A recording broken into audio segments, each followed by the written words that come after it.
I started with literally nothing. We had this, 10, 11,000 square foot building, and then it wasn't even full because I couldn't afford to fill it up.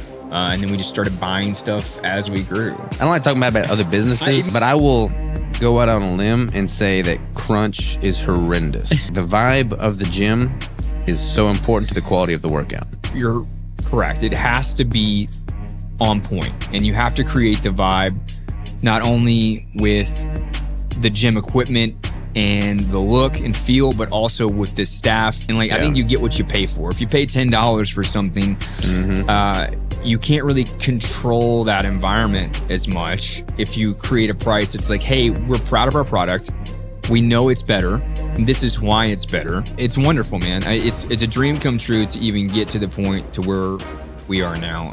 I got a new gym piece the other day. It hadn't come in yet, but I ordered it like 3 weeks ago. I got an email from Arsenal, and they just dropped. I've been at 2 gyms in my entire life where I've done all this traveling, where they had a standing chest press from like Dino Body. Oh, I know what you're talking about. Amazing piece. You ever used it? I haven't used it. I've seen it. I've watched it all over my social media, right? They're super slick, man. Yeah. But it's like Dino Body, so it's like a 90s piece or something. Right. I've never seen it. Like you go to dinobody.com, that doesn't exist. You can't buy it. But Arsenal just made like their version of it, and I got an email that they had like in stock, and it was like, ship immediately or something like that. So I purchased that. It hadn't come here yet, but I'm excited for that one, man. Yeah, no, that'll be a sweet piece. Standing chest press, so you don't have to like worry about retracting your scapulas. It just happens naturally. Yeah, so it's good. And I bet that'd be fun for any variations to like side press or anything like that. Yeah, no, I try to be on the lookout for old school pieces. What's weird is I think that a lot of those things got licensed. Like, we are the only ones that can produce it. And then those companies stop producing it, or maybe they go out of business, or they sell to somebody else. And then nobody can make it.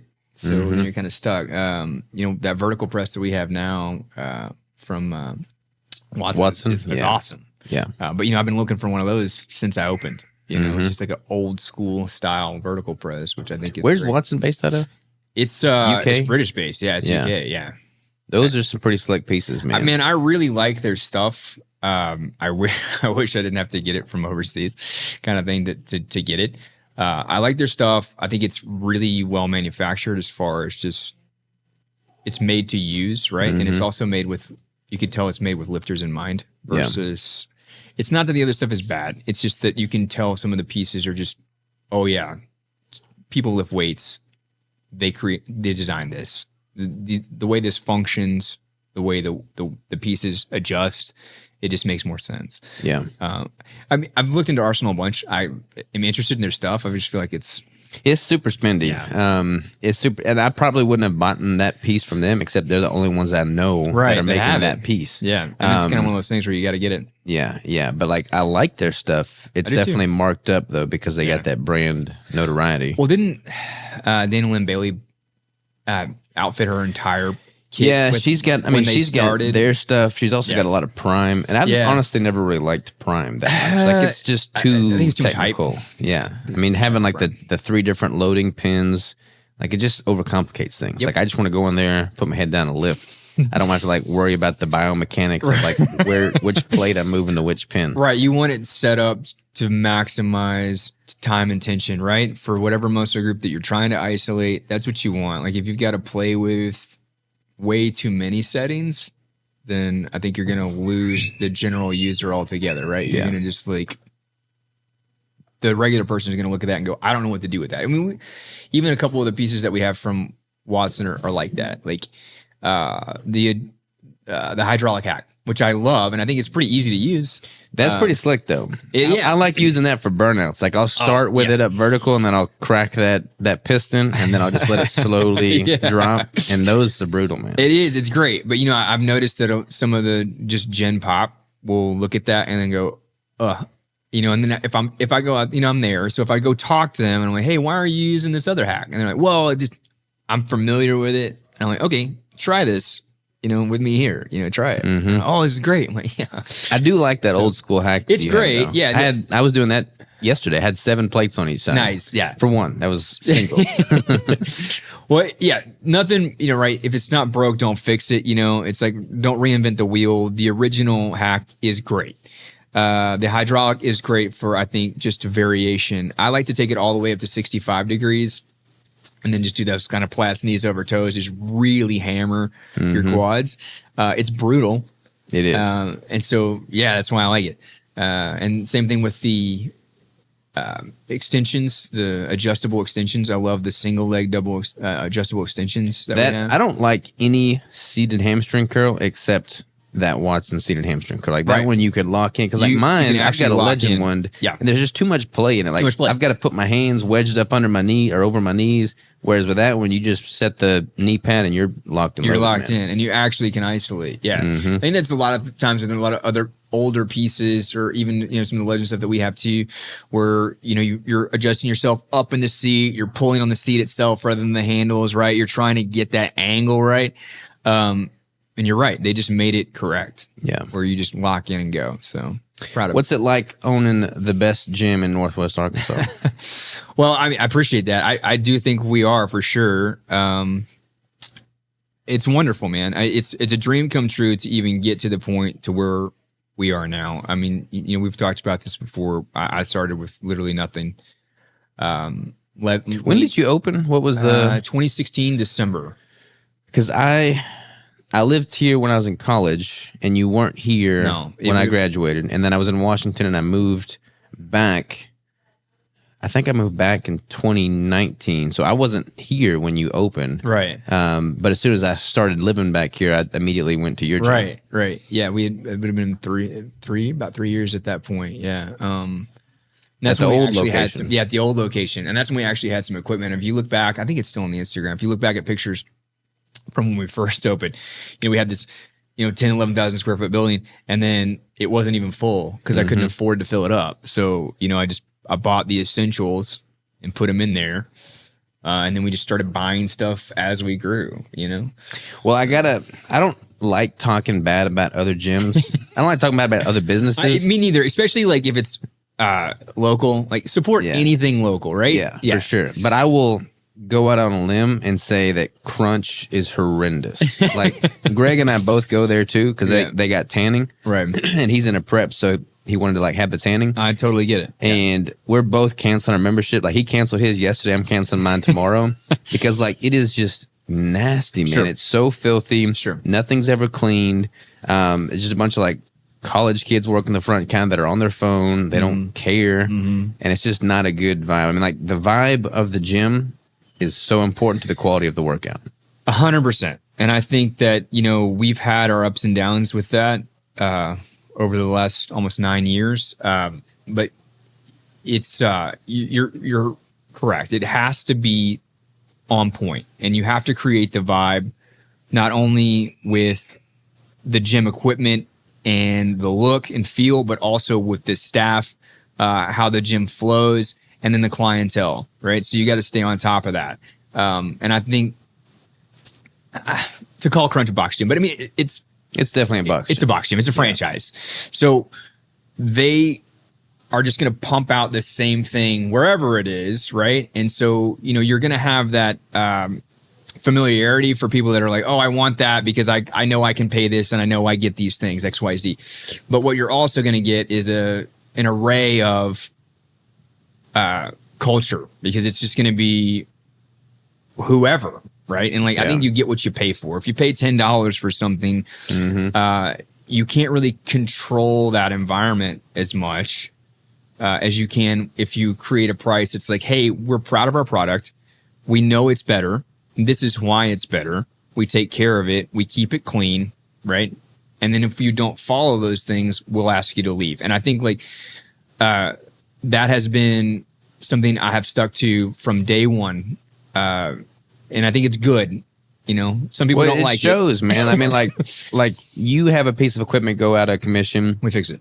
And you fix it. Like I was using your belt squad the other day, and you were in there training, and I'm like, man, that cable's too long. And you texted me a picture of it shortened 2 hours later, which is a perfect length, by the way, right? Okay, good. Yeah. But when we went to Crunch the other day, 3 of the pieces were out of commission. None of them had out of commission signs on. People just breaking it and they're leaving it. Leaving it. And then when he tried to cancel yesterday, he couldn't cancel at the front desk. they rerouted him. They said that somebody would call him. Nobody would call him until like 3 days later. And then it was somebody from India that he couldn't understand that was like working in a cubicle. Nothing against people from India, but it's like not even the same system. You know? Right. It's not even the person. It's not a one-to-one relationship. You're not actually talking to the people for the gym that you go to. Yeah. Yeah. I mean, as much headache as we do get, you know, obviously like negative feedback is what you see the most, right? Positive feedback, nobody says anything because they're enjoying their time. So no one says anything. So, you know, negative feedback loop, we still get that where people are like, oh, you know, it's difficult to cancel. It's not, man. You call us, we cancel you. That's it, you know, and we don't want any beef with that. I feel like if you don't enjoy the space, then we don't want you in the space because now you're going to negatively impact the space. You're not having a good time. You don't want to be here for whatever reason. We don't want that vibe. If you're not happy, hey, we're sorry you're not happy. Go find the place that you're happy if it's not here. But we want to keep the vibe where people are actually enjoying the space. And then also keeping the community solid where, you know, everybody's working on their own thing. They're not really focused on anybody else. We were having a few issues with that with the small group, and we just had to ask them to leave because it's just, you know, no piece of equipment is specifically for a set number of people, right? And that ends up happening sometimes where people kind of get that vibe of like, oh, this is mine. And well, it's really not. It's everybody's. If people want to get into that sport, if they want to use that thing, then they get to use it. I mean, they're paying to use it. That's why it's here. Well, you're all about the community, man. Like I'm doing my show in September, and the host hotel is right down the road from your gym. Right. And like, hey, man, can we have the gym be the host gym and do the tanning there? And get like a hookup for the competitors, and you were like all about it, man. So yeah, I appreciate 100%. that. Yeah. Oh, yeah. Honestly, you know, and that's the craziest thing is, you know, organically starting the gym into where it is now is kind of more where I saw it becoming anyway. It's for all sports, but I love bodybuilding and I love the aesthetics work. I love the work that it requires, right? And the dedication, the devotion, the commitment. And so I love to be a part of that. I'm excited about it. I'm excited about your show. Yeah. I think it's going to be a good time. I'm going to talk you into competing, right? You know what? I am not in any place you to stepped on stage when was the last time? The last time I stepped on stage was 2019, I think. But you were shredded, man. Yeah. You got pretty lean. Yeah. Right now, dude, I feel like I'm in the exact opposite. You know, I can make excuses all day. It's my own fault for where I am. But, you know, I spend, and this is a good thing that I spend most of my time with my daughter, right? So, like, that's where I spend my time, my focus right now. The gym is still a thing, but it's just not my drive. It's my drive to stay healthy, eat right, do this kind of things, like stay active. I want to be that example for my kid. But I'm not even trying to step on stage. Yeah. You know, I love it. It's fun. And I like pushing myself to see where I can get. And that's always going to be me. I'm just pushing myself to try to get to the next thing. But yeah, I'm just in a different season of life right now. No, I totally get that, man. I totally respect it. Right. Totally respect it. So you're not doing, are you doing 5 o'clock morning? Because I haven't seen you there in a while. You doing? I know. I need to go get back on it. I shifted back over to kind of like a mid-morning because after my trip and then with my kid getting sick, and then I was just like, okay, I'm not going to be able to go if I have to be up with her all night. And then, you know, like that's going to happen occasionally. I'm going to try to go back to mid-morning. The only thing that stinks about mid-morning is like the gym is busy. Probably more crowded, yeah. And I do know a lot of people, and it's not like a knock. I love talking to the members. Love it. And it's just really hard to get a lift in when it's kind of busy and you know everybody. Yeah. So, yeah, whenever I'm there and Eric's there, he winds up talking to me. And I love her. Yeah, I got to give him a hard time, though. He's always talking more than he is lifting. But the 5 o'clock crew, man, there's like hardly anybody there. It's the same people. The 5 o'clock crew is chill, and it's nice because I can just get in and lift. You know, I may talk to Ryan because he's usually lifting with me, but like I've been trying to get him on a routine. But he's all over the place too. He's got 2 kids, and you know he works all over. So I'm just trying to get him steady. You know. I'm actually dieting his wife right now. Like I'm doing. Nice. I'm doing a meal plan for her. Yeah. Very cool. Yeah. You know. Is shoot. I just drawn a blank. What's her name? I'll come to me in a second here. All right. Yeah. We'll switch gears. Yeah. So you got a 4-year-old daughter. Yeah. 100%. What's that like, man? It's the most challenging thing I've ever done, but it's also the most rewarding and amazing thing that I've ever been a part of. So it's a blessing. And I feel like children are that. Yeah. I mean, I could kind of go off, but yeah. Let's talk about that, man. Yeah. You're a year ahead of me. I got a 3-year-old and I'm about to have another. But like, you're an entrepreneur, you're a busy guy, businessman, your fitness, health, nutritional components are part of your life. Right. How do you juggle all that with the 4-year-old? The best you can.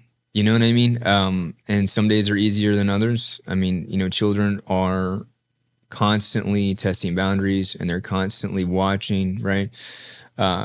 So I think the biggest thing for me is that like making mistakes is inevitable, but if I make a mistake, to immediately recognize and to correct that mistake and move forward, whether it's me making the mistake or my kid making it or whatever. My time management, if I don't do something right, I'm going, okay, yeah, I can do that better next time. Let's do that better. So it's a juggling act every day, but I think, like I said, it's the most rewarding juggling act I've ever done. And I wouldn't change it at all, you know. What does your schedule look like with you? Because you've switched over, so that's pretty much check-in key card entry for the gym, so you're not having to be there all the time. So you get a lot more time with your daughter. Yes. And that's like, what does y'all's daily routine look like? So I am up before she gets up. I'm making breakfast. I get her up. I get her ready for daycare so that I can take her in for a little while so I can go into the gym. I usually drop off late because I don't like dropping off early. So I usually drop off like at 9. And then I go to the gym. And I'm at the gym by 9:15. I'm there till like 2. And then I leave from the gym to go pick her up. So literally I'm only at the gym for a few hours. If I need to take care of stuff, I can do it from my phone, or I can do it from a phone call or through email. And I can even work on the computer at home now because of the software that we have. So I really like the new software because I can make adjustments on the fly from anywhere. So yeah, the majority of my day, once I pick her up, then it's playtime again, where we're trying to do just fun stuff. Whether like if it's nice outside, we'll play outside. If not, we'll do an activity indoors. Yesterday we were doing like shapes and numbers, and we were dyeing things different colors. And you know, I was having her tell me what 2 colors mix together to make purple, what makes orange, what makes this, and we were kind of doing that on and dyeing things and just playing, and it was awesome, dude. Like that's. Like those are the kind of days that I cherish. Where like, you know, I'm not getting a whole lot done, you know, in the sense of things, but I feel like I'm getting a ton done with just quality time, and then also my kid learning and watching me interact, and then you know how I'm managing my emotions or my day, because they're just constantly watching, right? Because your wife works like more of a corporate schedule. She does, and that's 8 to 4 or 5 or so. She goes in before Charlie gets up. So like, she'll go in, she'll leave like 6:30 and then she'll come home like 4. So you're Mr. Mom in it all day. I'm Mr. Mom, man. But honestly, like, I love that I have the flexibility to be Mr. Mom. Yeah. You know what I mean? And we've talked about her quitting her job. My wife likes the money that, you know, the extra money is nice. So we've talked about that, where it's like, you could quit because we could do it like this. And she's like, yeah, but then we won't have these things. And I'm like, yeah, but they're things. Yeah. So I'm still trying to get her on board for that, because honestly, like, nobody should work a corporate job, right? Yeah. Nobody should be I'm not a fan, yeah. No, nobody should be sitting in front of a desk from 9 to 5 or whatever it may be. It's brutal. And I can tell that it takes a toll on my wife more than anybody. Like, you know, guys are kind of meant to go out and do the thing and then, you know, do the suck and then never complain about it, because we're dudes and we just get it done, right? Yeah. And I think it's a lot harder on women to do that. And I can just see that emotional toll on my wife, and mental too, where it's like, you know, she's missing time with her kid or she's missing time at home. And so I'm really hoping we can change that soon, honestly. Like, when she comes home, is she able to like disconnect from it, or is it kind of just linger? I think it lingers for a while, man. Yeah. And that's what I think. So that's what stinks is like, a great example was literally yesterday. Like, you know, she was really busy at work. So by the time she gets home, you know, we're playing outside, we're playing with the dog, we're running around doing it. Like, she's out there with us, but she's not really like there yet. And it usually takes her like half an hour to really kind of snap out of it and then start like, oh, okay, yeah, you know? So I hate that. you know. I don't know this. I mean, like, I look at my relationship with Crystal and my kiddo, and it's like Crystal's able to spend all day with him. You know, like I feel very blessed for us to be in a position where, I mean, she's literally there all day. Right. But I'm here all day, you know? So like, I don't get that much time with him. I get, you know, a little bit in the morning if he wakes up before I leave. And then I get when I come home in the afternoon. I've been coming in at like 4:30, which is pretty early for me. And she'll come up here and lift. Right. And then she'll come back and we'll have dinner together. And I'll be like I built him a sandbox this past weekend. So he's been playing in that. That's super fun. Yeah, it's super cool. Like I like making things with him. Man. And then he'll be busy doing stuff while I'm making it. But I feel like I'm missing out on time with him for sure. And like I could probably split that with her. Sure. But then she wouldn't have as much time with him. So I'm trying to like juggle all that. And I feel like in the chapter of life that he's in, he's going to benefit more from more time with her. And then whenever I'm there with him, I just try to be present and like disconnect from work. But it's hard. It's hard for me to disconnect from work because I like the work that I do. Well, you know, my like I'm sure you're the same way. Like my phone will go off always at the most inopportune times because when people have issues at the gym, it's usually after 5 o'clock, right? So like at 6 p.m. or whatever, I will get flooded with either phone calls or emails or something not going right because somebody's got off work and now they need to address this issue.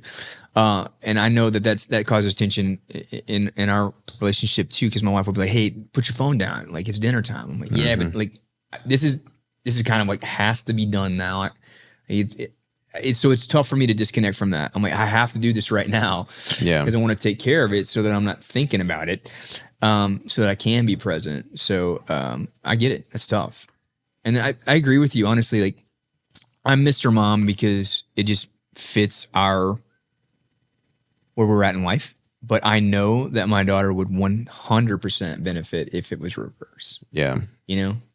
Yeah. So, I don't know. I mean, I feel like I'll be able to shine. Say what? I said, I'm just doing the best I can. No, that's all we can do, man. I feel like I'll be able to shine even more so as a father 100%. When he's old enough to like genuinely want to use his hands more for things like, you know, outdoors things like hunting things. Yeah, about a year, fishing. man. Honestly, I'm telling you. Yeah, it's going to be here before you know it. Yeah. And then like once we have the second kid, you know, Crystal's going to be tied down. Because like we were talking about this because I just recorded one with Crystal, but like Rigel loves spending time with me, but he likes the snuggling component with mom and all that stuff, you know. So like that's literally like scientific, bro. Yeah, 100% it is. Yeah. But like when we have the second kiddo, obviously like they'll be breastfeeding, like they're gonna need to be right there at Crystal's hip basically, and Rigel's gonna have to separate a little bit out of necessity. So like I'm hopeful it's gonna be difficult, but I'm hopeful that just becomes a natural catalyst for him to want to do more stuff with me. Yeah, it will. I know that, you know, my brother-in-law and sister-in-law, they have two boys and they're about, you know, year and a half apart. And like there was an issue initially when the other boy was born because obviously the attention stopped as much as it was with the older child because, you know, now you got this new baby. Mom's got to take care of the new baby. So there was a little bit of a dynamic there that was tough for him to understand, but he's with it now, you know? And so I think that you're right. Like it'll be a good time. Honestly, 4 coming up, like 4's, they grow so fast. And 4 is the year where he is 100% going to want to do all the things. Yeah. He's going to want to do it himself too. Like he's definitely in that I do it phase. Right. No, I'll do it. It'll go even harder. Right. Yeah. And so like, you know, my daughter loves to camp, which I think is awesome. Like she wants to sleep outside and like she wants to camp and do those things, which, you know, I like those things. So I've already introduced her to them, but I think that's great that it's a positive response to it. She's like the weird combination between like girl and like tomboy, you know. Well, she spends enough time with you that she spends enough time with me that that's where she gets that. Yeah, that's cool, man. Yeah, I think like girls that do cool guy things. Right. This may be like a sexist comment. It's not meant to be. It's certainly not meant to be. Right. But girls that are capable and like do cool things that is typically reserved for like the guys. Sure. In society, I think automatically are leveled up and like are instantly more attractive because they're more self-sufficient. Sure. You know? Yeah, no, I 100% agree. Like, I think that, it's not meant to be, but yeah, like, I think that, you know, her wanting to do things that are her being outdoorsy or hunting or fishing, and she does like those things. Like she likes fishing. We haven't done hunting yet. We talk about hunting, because like she's at that phase where, she understands like that the animal has to die in order for us to eat it. You know what I mean? Mm-hmm. And so that's tough. That's tough for her right now because she's like, well, I don't want it to die. And I'm like, well, yeah, that stinks. But also like, we're not suffering yet, and we're using it as a blessing for our food source, right? Yeah. So that's why we're doing it. It's tough because like, we had a bunch of lambs that I raised, and then I killed them and butchered them and processed them, and Rigel eats them every night. Right. So like I've been trying to like bridge the gap. Yeah. And he's seen me kill animals. Like he saw me kill a pig at the farm. Sure. And like I'm trying to, because he's got a play gun, like a toy gun. He watches John Wayne like we were talking about. Right. And he likes guns, which is cool. Right. But like when he sees my gun, he like fixates on it, and I'm like, you can't touch it. It's hot. You can't touch it. It's spicy. You can't touch it. And I'm like trying to like navigate those waters. It's tough, dude. So I mean, we were talking about this earlier. I carry all the time. So my daughter sees my guns sometimes, and she talks about it. What I have done is I say this gun is a tool. It's not a toy. So we don't play with tools. See, that's tough for me because Rigel loves tools too. But for a girl, it's clicked. Yeah. Where she's like, okay, Do you put them in you have like a safe at your bedside or something, or what do you do there? I do. I have multiple things, but I do have a couple of different safes, and then I need to get like a gun case for some of my other stuff, because right now I'll separate out ammunition altogether, because like ammunition is the problem. So if I have to, I'm just separating ammunition, and sometimes guns are out in like cases that like that are accessible, but it's completely empty. Yeah. But most of the time, like out of sight, out of mind with those kind of weapons anyway. And then like my everyday carry it's on me, or it's in a place where it's safe. Yeah. Right. If it's loaded, right, like it's in a place where it's safe.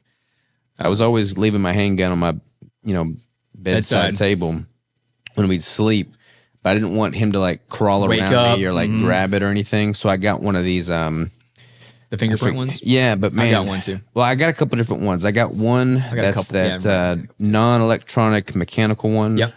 What's that one called? Strongbox, right? Stock box. Yeah. So I got that. I haven't used it yet, but I got two of them, one for mine and one for Crystal's. But then I got another one that's like a fingerprint. Yeah. And it pisses me off, man, because like half the time the fingerprint doesn't work. And one night, just like we didn't have an intruder or anything, thank goodness. But you heard something. And so I was like trying to open it, and I could not for the life of me get that thing to open. I got so pissed off. I was about to like sledgehammer it. Right. So now I open it before I go to sleep and have it right there, knowing that, okay, I don't have to try and open it. It's open, ready to go. Right. But then it's, open. So yeah, I got to figure out a solution to that. So yeah, I don't know which one you have. My fingerprint one is also kind of like that. It's also kind of trash. So I usually just put ammunition in it. Yeah. It's kind of a pain to get into. But yeah, that's a tough solution to figure out, bro. Because, obviously you don't want your kid to harm themselves. Yeah. But you want your guns accessible. I've also got a couple of like mounts that you can put on a wall. So you can look into that. Like I've been trying to put things high, like bookshelves and stuff like that. So magnetic mounts are good, and you can put a magnetic mount like on a stud on a wall, and then literally just stick to it. So I got a couple places like that too. Nice. Where it's, and my kid's short and she's going to stay short. Yeah. But, I'll do that too. Like if we're there together during the day, I'm a paranoid person. So like, I've got weapons. And so like, I'll just slap it on something that'll stick, and it's high. Yeah. So it's like, I can get it, but she can't. Yeah, I gotta do something different with that. Cause like, man, maybe I'm morbid, I don't know, but I like imagine worst case scenario things. I think it's a dude thing to do. Yeah, probably. Like I just try and visualize it happening so that I can prepare myself and what I would do if it happened in reality. Yeah. But like I visualize him harming himself because of a gun left out, and man, like I can't even live with myself, man. Like it just wrecks me. Yeah, no, I think that's a very dude thing to do. Like it's a man thing to think about worst case scenarios, you're problem solving, right? Like innately protector. That's what you want to be, right? And so, yeah, you're going to play those. I've played those things in my head too. What if I leave this here? What if I do this? Like, like I would be devastated. So, I feel confident in my own gun safety because I've been just around it for forever. And then, did it for a living for a while. So it's like, but I still have those thoughts, what a terrible thing that would be. So yeah, gun safety is good. And I think that another thing too is just the communication part of it too, with just your kid to know the dangers of the weapon itself, and that it's not a toy. And that's really what I've tried to hammer home since she was like 2. Yeah. You can talk and like understand, like we were talking about it, and then now she asks me more questions about it now because she's older. So now she's more curious. Like, what's that gun for? What's this? And that's okay. Like, I don't mind answering those questions, because I've already kind of laid the foundation of like, this is a tool. It's not a toy. Yeah. Don't play with it. And this is like dad's tools. So, You just gotta be deliberate. I feel like a lot of parents, like they're not comfortable with guns at all. Sure. So they just don't have them. Or if they have it, they try to just completely hide it. And I think like ignorance is also another factor, right? Yeah. I don't think that's the solution either. Like if I need a gun, I want to be able to 100%. Have it accessible. You know, that's what it's there for. Right. So. Yeah. A gun that's not loaded and accessible is now a paperweight. Yeah. You know what I mean? And especially for 99% of the population, if you even had to rack one, you're probably too late. Yeah. You know what I mean? And you don't want to have a safety. You don't want to have anything. You want to be able to just pick it up and pull the trigger. Like I've got mine at my bedside. I've got one that doesn't have a safety, and that one I leave the safety off. Sure. When I'm right there sleeping at night, so that I don't have to even think about the safety. People don't realize it, but I've been around guns my whole life, man. Hunts, like just born with them. Sure.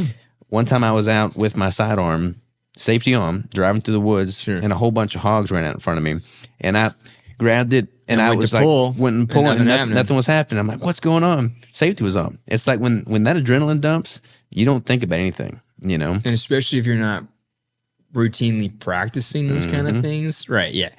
You're 100% right. And like, when the adrenaline dumps on the average person, regardless of how much time they've had around a gun, especially like if you think about an intruder or something that you think is going to harm you, whether it's an animal or another person, or there are shots coming towards you, it's going to change the way that you operate altogether. Yeah. And so make it dummy proof for yourself to where you can actually protect yourself. Because otherwise it's just there. I'll tell you one thing though, man, I got a dog. Have you not seen my dog, have you? I think I've seen pictures of your dog from Instagram. But that dog's a beast. So he's a Connie Corso. He's like 150 pounds. Yeah.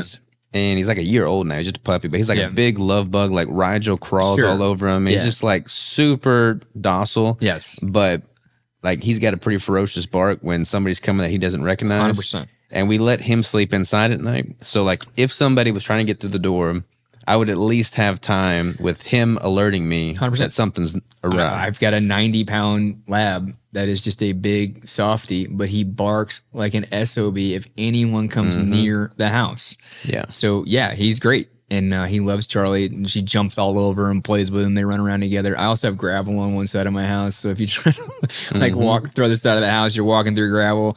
You don't have to do that. But, it's just one of those things where like there's no way you're getting close to the home without my dog alerting or even protecting her, because he does not like. He's a lab, but people are like, oh, he's not very friendly. I'm like, he's really not. But like, he's friendly to Charlie. Did you have the lab before Charlie? I bought him when she was 3, and we got him from this nice couple out in Huntsville, and we drove out and picked him up just like a little pup. And then so he was a baby. He was like a pup. Okay. So he's a little over a year now, but we don't take him out to the dog park or really socialize him with other dogs. And so I guess that's on us, but he just gets tons of time around us and her. And so loves us, but doesn't really like anybody else. Yeah. He'll be friendly once you're in the home for a minute. He'll be chill, but it takes him a minute. Yeah. Which I don't think but honestly, I don't think it's a bad thing either.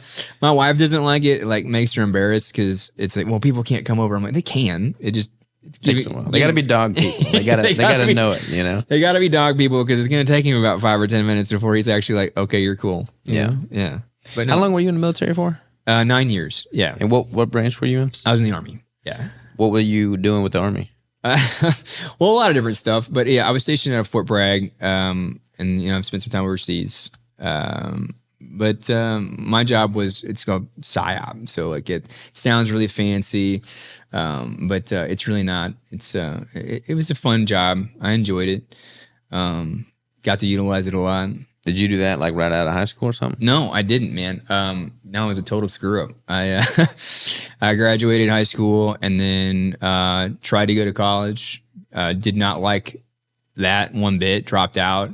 Started just working, doing all sorts of different stuff. Did construction. Did waiting tables, bartending, kind of like whatever. And then when 9/11 happened, I had friends that I grew up with that, had joined the military out of high school or were like joining, then. And I'm thought to myself, like, I'm really not doing anything worthwhile. Kind of getting in trouble, don't have my stuff together. Let me go do this and actually contribute. So that was my initial drive, was just to go do something that I felt like was worthy. And honestly, great time because completely changed my life in a positive way. And 9/11 was when like people really respected everybody in the armed forces. Like there seemed initially, to be, yeah. In the beginning, it was like it was by around 2003 or 4, it was a little bit different. Yeah. Is that when you went in? Yeah. So I joined in 2003, like right in 2003, and then that was like right in the middle of all of the fun stuff. Yeah. So would you hit the ground running just because that's what they were training us for? How old were you when you joined then? Older. 23? Is that right? That's right. Yeah. Yeah. To think about it for a second. Yeah, it's I got a lot of friends in the military. The guy who went elk hunting, where they got that elk, he was in the Army. Yeah. And then all my friends in high school went to one branch or the other. Yeah. I got friends in the Air Force, Army, Navy. I was the oddball that didn't go into services, but it's like I got a lot of respect for what they did. But it's interesting, man, because like you talk to people that served and they either loved it, they hated it, they've kept a career out of it, or they've gotten out as soon as possible. There's like no uniform scenario, it seems. I'll say this. I loved all of the people I served with. And I think the experience that I got from that is tenfold worth all of the other crap. Mm-hmm. I don't really like the government. Yeah. So I'm not a huge fan of working for them. But the experience and the people that I met and the bonds that you make, they don't go away. Yeah. And it's really hard to explain. And I can even run into another guy, like that's another service member that was prior Army or whatever, and we can chat, and I get it. You know what I mean? You don't really get that with anything else. Yeah, I like when I'm talking to other entrepreneurs, like there's just like this understood camaraderie. Sure. Yeah. So it's similar in that regard. I would assume. You get that vibe, yeah. But like when I'm talking to someone that's never owned a business, never aspired to own a business. Like I just can't really relate with them as much. It's just totally different life environmental factors. Right. It's apples and oranges. Yeah. Honestly, you couldn't even if you talk to them about, your aspirations or what you're doing, it would just be like over their head. Yeah. Yeah. Right. So yeah, I think that's kind of like the military vibe too. I don't talk about it a lot. Again, it's something that I enjoy. Obviously I listed on my business because, you got to do the thing to try to promote the business. But it's one of those things that changed my life, and there's good and bad with that, But like, I'll take the good all day, Did you have any trouble coming back to normal everyday society after that? Yeah, I did, and a lot of guys do. It's weird, man. You don't think that it's going to do that to you, but it just makes it hard to interact with normal society. And I can't really explain that other than just saying that it's just, again, you get used to a certain way of operating, and then no one operates like that. And that's great that they don't. Like, that's what America should be about. It's like not operating like that.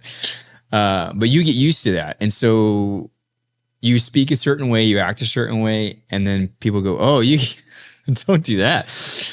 And just like black and white, clear cut. Very, very black and white, very direct. I'm still direct, but I was worse, if worse is the right word, but I was more direct even then. And I had, places that I worked that became uncomfortable. It's the right word to use. Because they're like, hey man, you're making people uncomfortable. And I'm like, okay, I don't know what I'm doing other than being me.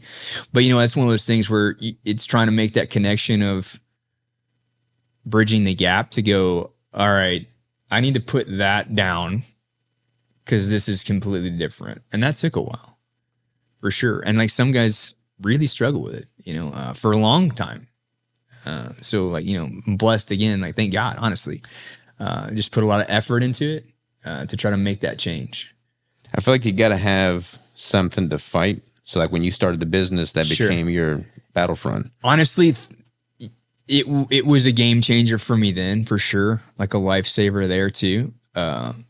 Because I didn't really have anything to shoot for. I just came like, this is like maybe way too deep, but over in the gym, I had just gotten divorced from my first wife, and we'd separated and like lost half my stuff. Like, okay, this is not where I expected to be. This sucks. And then I literally had to just pull myself up by my freaking bootstraps, like old school, and go get yourself together and go do that. Because that's the thing that you wanted to do anyway. And it's been in the back of your mind for like 10 years. Do it. And then I do have that drive that a lot of people I think don't. And then, and I think you get that drive. It's like, I'm going to do this thing and I have whatever it takes. Yeah. I was like sleeping up at the gym. I was basically living there. I was the only employee. Like I just did whatever it took. And yeah, you're right. I had to have that thing to do, to get out on the other end of it. But I came out on the other end of it better again because it also requires self-reflection and putting the work in, right? Yeah. You can sit on one side of something and you can say, I'm this way because of X, Y, Z, and this won't change. You could be that guy. Or you could go, yeah, I see all these things that I am. Let me try to make some adjustments and see if I can improve that. A lot of these things probably won't ever change, but at least I can recognize them. Does that make sense? Yeah, you got to like put the ego aside if you're not where you want to be in life. 100%. And you got to recognize, okay, this is where I want to go, this trajectory I want to take. My ego is not serving me in getting there. And a lot of people have a hard time with that. I had a hard time with that. Dude, I mean, I had a huge time with that. Because, you get built up, or at least from my experience, so not everybody's experience is going to be the same, but from my experience with the service, you get built up to be like, you are a machine, you are unkillable, you are like a solid unit. Like you go, you do. And when you realize that you are mortal and that you can be broken and that things don't necessarily always work out your way, it's tough because you're like, oh, okay. And then you kind of have to combat that lie. It's like a complete lie that you've told yourself for years for a specific purpose, for a job to where, you are in harm's way every day, all day. Great. Especially like in combat scenario, like that's your life. And you're just in survival mode. And real life is not survival mode. And so I think that that's the hardest separation for anybody, especially service members, with combat experience. It's going, this isn't going to kill me. Yeah. Right. Like this is just everyday life. I'm okay now. Like I can focus on a lot of other things that I couldn't put time and effort in. And then you have to just make that transition in your mind. And it's really hard to do. I would imagine that when you're in combat and you come back to quote unquote normal life, sure, it puts things in so much better perspective though as to what matters and what doesn't. Oh, absolutely, dude. Like people take so much for granted that don't know what death feels like. Absolutely. And it'll almost, not almost, it will 100% frustrate you because you are like, thank God I'm alive, and thank God I have these things and the ability to like have a home or to have a wife or to have a kids or to go to work or to cross state lines without any, you know what I mean? Like, thank God I have all these things and all these opportunities. And then you look around and you see people complaining about all these opportunities. And then like, for me, that really was hard to get over that too, where it's not my responsibility to go like, I don't want to curse, but like to go fix that person. Mm-hmm. You know what I mean? That's not my responsibility. But it's difficult to watch that because you want people to be thankful for the things that they have. And it's weird to go, man, you don't know how good you have it. Like just being here, even the worst of here is better than a lot of other places. Yeah. And you can say that out loud, but I think experiencing it just creates a whole new appreciation. Do you feel like, so I'm not any experience with military. Sure. So I want to be respectful of all those that have, and I feel like society as a whole oftentimes doesn't know how to interact or carry along with people that have combat experience. Sure. So like, what do they do that pisses you off? What is the right way to do it, I guess? I don't know, because I make jokes all the time about different stuff. I'm a crabby person. A lot of things make me angry, but I don't think there's a wrong way to interact. I think like if I know someone is trying to be respectful and trying to make a connection with me and be friendly, that's enough. You know what I mean? Yeah. The things that I necessarily don't like, I was just joking around with a guy about this the other day, is people trying to tell you about all of the people that they know. You know what I mean? Like my family and these people or whatever. And you're like, I don't know those people. Like I appreciate that. I think that's awesome, but I don't have a connection with it. Yeah. So it's just awkward. I don't think it's wrong or like I'm upset by it, but it's just awkward because I'm like, oh, okay. Like, cool. Yeah. I'm glad your dad was in or whatever, my grandpa was in. That's World War II. It's freaking crazy. But I've got respect for anybody that's put time in service, anybody. I think Vietnam got it the worst. And anytime I see those dudes, I'm just like, thank you. Because they didn't get a lot of respect. They did not get any respect, bro. Yeah. And like not a whole lot of them came back, and they're still getting hung out to dry. I mean, like, you'll see them at the VA now, like where they're still just trying to get hooked up. Yeah. So, it sucks. That sucks for them anyway. Not to get off on something depressing, but yeah, man, like, I think just, people interacting with the military in a way of just not necessarily trying to understand them, because I don't think that's a possibility, but I think just like respecting the fact that they've given something up, I think is where it's at, right? Yeah. So, and that's with anybody. I mean, like even a fueler, even a guy that's just like, sitting at the motor pool. I mean, he gave up time of his life to go do that. So again, I got mad respect for support element, and then for combat element, it's awesome. Yeah. Whatever you're doing, like you're giving your life to service for a short period of time.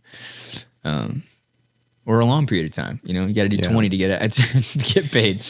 Yeah, that's crazy, man. 20 years is a long time. Because a lot of it, I mean, like the movies, like people can't watch the movies and like put that into perspective. It's just terrible. I don't watch most of those. Yeah, man. But like a lot of it, like I've got one buddy and he's just talking about, I don't even know what his position is. He's like an officer or something, but it's just like paperwork.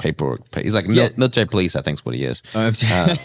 So I just hear him talking about MPs. Yeah. And like, it's just a whole bunch of paperwork. And I'm like, man, that's rough. It's not as action packed as they make it out. Well, so officer types for sure is going to be like, I mean, like it's like a business, man. So like the officer is like the manager. Yeah. If you had to like make a comparison, right? And he's like up here.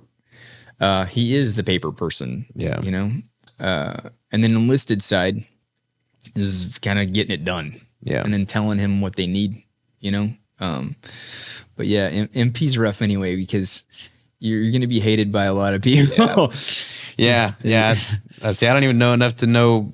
Well, military police are specifically for, being on post and, manning the gate and doing those kind of things, or even stateside. And so, you catch a lot of grief, like when you're blowing off steam. Kind of like damned if you do, damned if you don't scenario. If you're, let's just say if you go out and blow off steam and you're trying to come back on post and, you don't want somebody giving you a hard time that has the ability to hem you up. So I wasn't a huge fan, but like, but mad respect either way. But yeah, the O-types, man, like they do the paper and then the enlisted guys work for a living, it's just kind of how it goes. Yeah. Yeah. I don't know, man. If I was like, I would have to be moving. Like if I'd have to be doing something, that's the other thing that kind of stinks is like when you get, this was my experience, is like when you're signing up during wartime and so like your pace is very quick and you're constantly doing something. And then towards the end of my time, things started slowing down. So there's a lot more time in garrison kind of just hanging out. And I'm like, oh, yeah, I don't like this. I don't want to sit here. I don't want to like go to work. Yeah. Like I want to like, let's go, let's do something. Yeah. So there is that aspect of it too, where you're just kind of going to work, for a lot of the jobs, punching in 9 to 5 on post. And I'm like, man, this stinks. Yeah. Right. Yeah. So it'd be rough. What's the battlefront now, man? I don't know, man. Like for you talking about for the service members, like where are they at? No, just you personally. For me, okay. Like what's your? I want to do something new. I want to start something new, and I've been thinking about it for a while now, and I don't know what it is yet. So I got a few different ideas in the back of my mind. I'm gonna keep them to myself for right now. Top secret. Yeah, but I'm at that point where I feel like the gym is humming. It's doing its thing. It could run without me. So I want to do something else. And I don't know. We're going to figure it out. Yeah. Yeah. Well, I feel like this is a cool chapter for you to do something with like the Age of Charlie. I mean, sure. like you just have, I don't know. I get an email every single day. Ryan Holiday does like a daily dad email that I get every single day. And he's like, the whole concept of it is just like being present. The time is going to pass. Yeah. Like, you get irritated in the moment now when they like throw their toys and scream. Sure. But like in 20 years, you're going to wish you could hear them scream or watch them throw their toys one more time, Sure.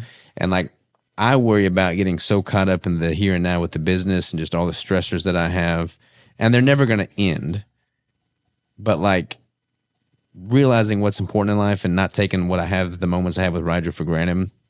And I feel like I've almost got to engineer that into the work somehow or another, where like, I get like a freaking travel trailer and every single month we go travel and work from the road. So I can still work, but like I'm making memories with them. Sure. So like, yeah, man, you've got a whole bunch of opportunities at your fingertips. So yeah, I'm actually taking a trip for this is the first vacation that I've actually planned to, and then spent money outside of us just going and visiting family and like, going to places where we already know somebody.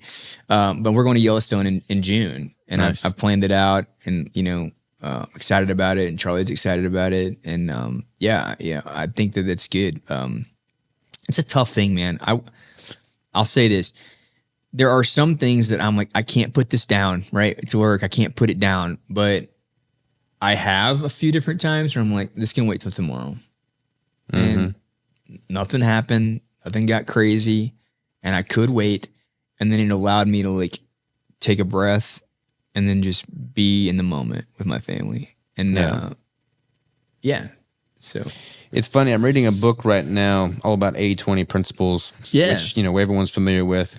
And it was basically rewarding those and incentivizing people to be intelligent and lazy. Like that was the positive, because like people like you and I, we are naturally work, sleep when we die. Like that's just where we go. And we like put that on a pedestal. Like we want to be able to point to an extreme amount of work volume. Yeah. And you get in the habit of doing that. And then you start feeling guilty whenever you're not working. 100%. Yes. And I love the work I do, but I don't want to feel guilty if I'm not working. Right. Because then, like, what's the point? Yeah, like I have that conversation with myself sometimes when I get stuck at home, or I don't go in the gym, or I have to like stay home if she's sick or whatever. I'm like, man, I suck today. Like, I'm not getting anything done. But you got to get out of your head and go, I'm getting a ton done because I'm being a dad and I'm on point. Like, here I am. It's just a different version of getting things done. Yeah. Do you like, when I look back at my childhood, like, we didn't go on very many trips as a family. Like, we worked on the house every weekend, which was good. Like, I got my work ethic. We took a couple road trips. Road trips. Yeah. But like, those couple road trips are probably like the memories that I remember it. Yeah. So like, those out of the norm things is what you hold on to. Yeah. And like, there wasn't that many of trips that I took with my family growing up. I mean, we did things, but like, there wasn't that many trips. So like, I want to make it a point to do trips. Like, going to Yellowstone, I mean, Charlie's going to remember that for the rest of her life. And that's my hope, man, that's why I planned it. I mean, it's obviously expensive. Everything's expensive now, but I have like so many points on my freaking credit card because I haven't spent them. So I basically just put it all on points, which is awesome. So what are you going to do? Like, what's the details of the trip? So I used to go to Yellowstone a lot. When I had like leave in time, I would just go because I really like it. And so we're going to stay in Jackson Hole because it's a really, really nice area. You can fly right into it. We can rent a car. And then the Tetons are really close to Jackson Hole. Like an Airbnb or something there? I actually looked up an Airbnb that I had before, and it was double the price. Oh. And I was like, So we're actually going to stay at, there's like a lodge. It's more palatable. Cost. And that'll be okay. It's just basically a hotel. But it'll be fine. She'll just be excited to be somewhere. And then the Tetons are close. So the first day is going to be going into the Tetons because it's closer. And then just spending time going to Jenny Lake. And then there's this really cool hike that's an overlook for Jenny Lake. And then if she's up to it, we'll go up a little bit further. And there's like a glacial kind of like lake up at the top. It's pretty high. That's, can get up around 12,000 feet up there. But if we're feeling that, we'll do it. We're just gonna kind of, a lot of things with kids is just kind of like, let's just see how it goes. And then the next day we're going to go into Yellowstone and try to see Geyser Park, which is like, the thing to see, right? If you're going to go to Yellowstone, you need to go to Geyser Park. If that day goes well, we'll also cruise over and do Yellowstone Falls, but it just depends on how that day goes. And then that night we're going to do the rodeo because they do a rodeo starting in the month of June. They'd start doing rodeos in Jackson Hole, and you can go to like live rodeo and it's be fun. And Charlie loves horses and cows and the whole nine. So, that's awesome, man. Yeah. And then, so we're just going to cruise around Yellowstone over the next, I think it's like 4 days that we're there. And, so things that we can't get done in one day, we'll just try to push it off to the next. The issue is that if you've never been, I've never been to Yellowstone. So you're going to be driving an hour regardless of where you stay to get to anything. And I was trying to explain that to my wife, I'm like, she said, why don't we just, stay there? And I'm like, it doesn't matter. Like it's huge. It goes over it spans over multiple states. Yeah. So it's not like a stay here. This is easier. The park is just spread out. And so, we're going to just kind of navigate that how we can. And when are you going?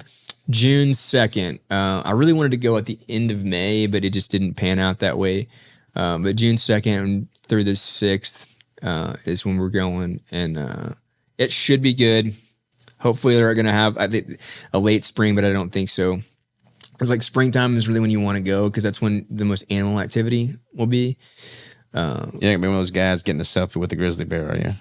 I've seen a grizzly at Yellowstone, but from a massive distance. Yeah. They're all tagged, so they know where they are. So if there's a grizzly anywhere near where people could be, there's a rangers around, to like be there. And that's actually even how I saw one the last time I was there. I saw the guy like setting up, and I said, "What are you setting up for?" He's like, "Oh, there's a grizzly that's about to come out right there," and I was like, "Okay." So I watched this mama grizzly take down a freaking buffalo and feed her 3 cubs. That's awesome. It's the coolest thing I've ever seen. Got to watch it in real time, obviously from a mad distance, but we had binos and everything, and it was cool. But yeah, so I really want that for my kid to see those kind of things. But if the spring kind of session is already kind of getting into the summer, if the temperatures aren't right and the bears have already moved down, then it'll, we might not. We'll still see like buffalo, moose, and those kind of things. But yeah, and then you'll see black bears either going into or exiting the park, because black bears are, nocturnal. So then they'll come out at dusk, and they'll, see them early in the morning too sometimes. So we'll probably still see black bears, but that'd be cool. Might not see a grizzly, Yeah, that'd be cool. Do some horseback riding. I think we plan on doing some horseback riding in the park. So and that'll be the first big trip you've taken her on, right? Yeah, we've gone to like Branson, and then Silver Dollar City and stuff like that. But it'll be the first like big vacation, where we're traveling across multiple areas of states and staying and doing it. So that'll be awesome. I've yet to go to Branson, man. Is Branson pretty good for kids? I think yes. Now that she's 4, I base everything off the age, man. Like I see younger kids there, but like, it's okay. Like we did, it can get pricey. Dolly Parton has like this thing where they say Dolly Parton Stampede, and you go pay for dinner, and they ride horses, like trick riding, and in this arena, and you're sitting around the arena and watching it. And we did that, and she thought it was like awesome.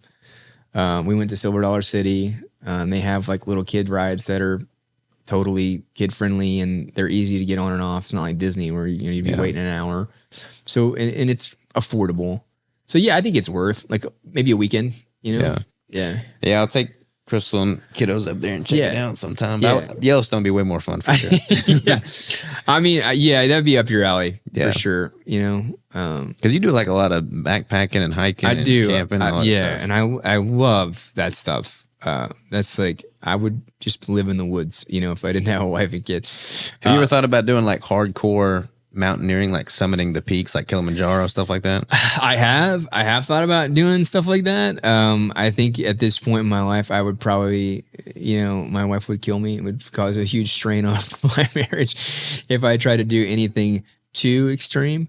So I'll probably have to key it in. You can still do some easy 14ers though. There's a lot of places in Colorado you can go just do some 14ers, and even the Tetons, like if you go to the top. But I had planned that trip a few different times actually, and it fell through before I was married, to go to the Tetons and just and climb it, because you can climb and summit it, and I love climbing, so I watched this movie called Everest the other day. Went to Everest, and it was like heart wrenching, man. Because have you seen it? No, I haven't seen the movie, but Everest is like a totally different beast. People die all the time. But like it was like crazy story. And I was like watching it, and I'm like, man, they don't need to climb to the top of Mount Everest. There's nothing up there that they have to have. They know full well that they are increasing their likelihood of death by doing so. You may lose your fingers, toes, frostbite. Why do people do those crazy things? And it's like, hell, I would do that. Right. I think doing something that most people don't do is kind of an achievement within itself. You know what I mean? Mm-hmm. Like even bodybuilding, like very small niche community will actually bodybuild and step on stage. Yeah. Right. And to say, well, I've done that. That's huge. Yeah. Right. Or like you've climbed, a 14 peak. Like, I've done it. Like, why would you do that? Like, I wanted to. I climbed at this place years ago called the Garden of the Gods in Colorado Springs. It's super, super sketch. And you got to like sign a thing with like a death waiver with the Rangers before you go out there, and you can't put any of your own gear out. You have to use the existing gear that was put up there in like the 1940s or whatever. So it's super sketch. But I did it because I just wanted to do it. Right. Yeah. And I climbed one of the smaller peaks. It was only like a 185 foot pitch, but it still was like super sketch. Mm-hmm.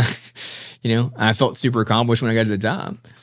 Do you feel accomplished when you get to the top, or are you just like wanting to make sure you get to the bottom and then you can like actually breathe once you get back to the bottom? You're chill at the top, man. Like I was super nervous about it because on that particular climb, because I thought, man, all of these anchors are beyond sketch. Like if I fall, I'm gone. Yeah. So I was like, what is it going to look like at the top? But they had cut out a piece of the sandstone and then just dropped in a piece of concrete and then put actual anchors in. Mm-hmm. So when you got to the top, I was like, oh, sweet. Something I can actually reroute my rope through and go down on. Because otherwise, I was like, how am I getting down, man? Back climbing? Yeah. It's kind of what was going through my head when I was going up. But yeah, and then I was with it was a long time ago. I was with a girl I was dating, and like when I got down, I said, "You're not climbing that," because we were both going to climb it. And she's a pretty good climber, but I'm like, "Nah, you're not climbing that." Yeah, like it's way too sketch. You come loose, you're gone. You got to have some risk in life, though. I think risk 100%. Is so necessary. Yeah, like you got to have that. I mean, I enjoy that kind of thing. You know, it's nice knowing that you're doing something that you could die from. As strange as that sounds to say, but I feel like I don't know, it gives you a sense of purpose, you know? No, I love that kind of stuff. I do. Yeah, 100%. Yeah, climbing is super fun. I mean, climbing can be safe. It can be super safe as long as you know what you're doing. But, you know, there's certain places that are sketch, but yeah. Have you hiked around here much, like Northwest Arkansas region? Yeah. When I first moved here, I had that Tim Ernst waterfall book. I don't know if you've are familiar with it. It's super popular. Maybe now it's fallen off again. But I did that before a bunch of people started hitting them all up. And I've been to every waterfall in the state, which is pretty cool. And then I've done OHT a couple of different times. Ozark Highland Trail, and then it's super fun. And then I've done just portions of it too, like where you can just split it up and do different hikes with that. Yeah, man. So I love Northwest Arkansas for that kind of stuff. It's wonderful. Yeah, it's a hidden gem, man. It really is. It's got so much good things going for it. Yeah. It's getting really busy. Yeah, I don't know what to think about that. I mean, you got like Walmart corporate office mandating everybody's got an office within 20 miles, and you got all this construction, all this housing coming in. It's like, man, I hope that doesn't tarnish the vibe that it's got going. I'm worried about that because I think about like Austin, Texas. Yeah. You know? So that's what I kind of feel like they're trying to create another scenario with that. And to me, the thing that made Arkansas as a whole a beautiful place is that it's pretty rural, right? Yeah. You know, like all over the state. Northwest Arkansas is kind of unique already, even before everybody was moving here. So yeah, that's why I was here anyway. I let less people, not more people. But even now, you know, we moved out to Tawnytown because it was getting bad where I was at before off Highway 16, and then like now it's 412 is probably worse. Yeah. So, you know, I'd love to move again. It's just, you know, maybe to Yellowstone. Maybe to Yellowstone. That'd be cool, man. Well, Will, let's call it a wrap on the podcast, dude, man. Absolutely. We'll do this again. We keep needing to like regroup and have steaks and get a lift in. I know, so we'll man. You know what? We got to shoot guns. I do. We have to do all the things. I know. I should have just brought my kid with me today. We could have just stayed out, but yeah. Yeah. Well, we'll do that. Yeah, we'll do that. I mean, we're not too far from my place here, so we'll have to have you out there. We'll grill some steaks and shoot some firearms. Absolutely, man. So, yeah.